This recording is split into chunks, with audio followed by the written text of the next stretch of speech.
So she went into kindergarten being able to tell time and count to, well, what she could count to 1,000, and so she knew how to get to 2,000. So then through the elementary years, she just felt very unchallenged in the classroom, and she felt that she was not the same as the other girls. And not having those personal connections with other students was difficult. And she felt different. She was treated differently as well. And this is why in grade 7, at the end of the year, she said, hey, I want to do school at home. Don't send me back there. Please don't send me back there. I don't think I realized that I could grow as a person. It kind of just seemed like everything was moving forward without me. I didn't believe in another person enough to trust somebody at the time. So when we first met Calissa, she was the type of student who really didn't like to put herself out there too much. She was really closed off to conversations with teachers and didn't really want to kind of bring too many people into her world. We noticed that she noticed also that there was more that she wanted to get out of her classes. She wanted to be able to drive that learning a little more than she was, and so we started personalizing the classes and working with her. And she needed to understand why she was being asked to do these things that she probably already knew how to do. And once she could see that, she started to really dive into the whole idea of this personalized approach. And she began working with us and with the curriculum to tear apart those outcomes and come up with an approach to her education that worked for her. I knew that changing up my learning was going to be a huge project, something to set our minds to, and I knew that I needed to trust them to be able to move forward. And I wanted this to happen so badly that it didn't matter to me how I felt at the time. I just knew that I would be knocked completely out of my comfort zone, which I was fully prepared for and I actually really wanted to do. I kind of started off with just saying, like, I have an idea for this project. Can I do this instead of what you have in the assignment right now? And then they'd often say, yeah, sure, go ahead, that matches with the outcomes, or no, that's not something, but here's another possible solution for that. Outcomes meant absolutely nothing to me for a very long time, and in my opinion, that's just, what the curriculum is at its base, and then the teachers build the assignments from that to show that you've accomplished what you needed to. So she still had to follow everything in the curriculum, but it gave her the ability to decide how she wanted to show us what she knows. You definitely have to build up the student-teacher relationship first so that they can understand what is needed from them to give you the best experience possible.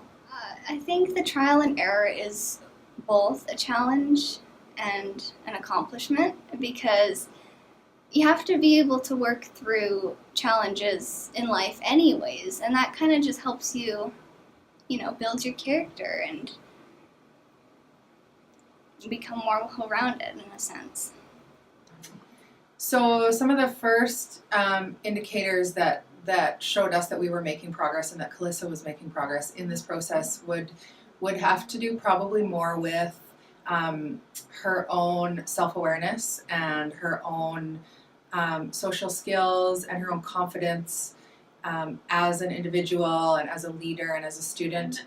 Calissa came to me at one point last school year and kind of said that she finally recognized that she was the person in charge of where her life was headed. She started to understand that education played an enormous role in what her future might look like. And she started to realize too that she didn't necessarily need to have a solid big picture plan about where she was headed, but she understood that, planning for the future and looking towards the future with some degree of hope and happiness was a healthy thing, and that was something that she needed to do for herself. Years ago, it was a big deal for me to have a plan after grade 12. And now I'm kind of just like, you know what? whatever happens will happen, and I'll be fine. It doesn't matter what's coming at me, I'll be able to get through it.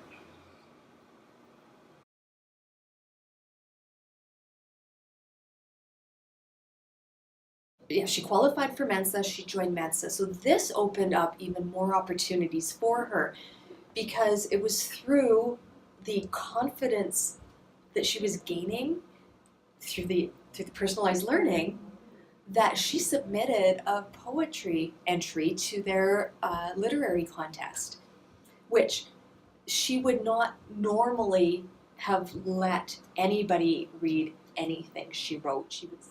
She submitted it, and she said, okay, now we're going to attend the conference in Calgary where they announce the winners of their literary contest.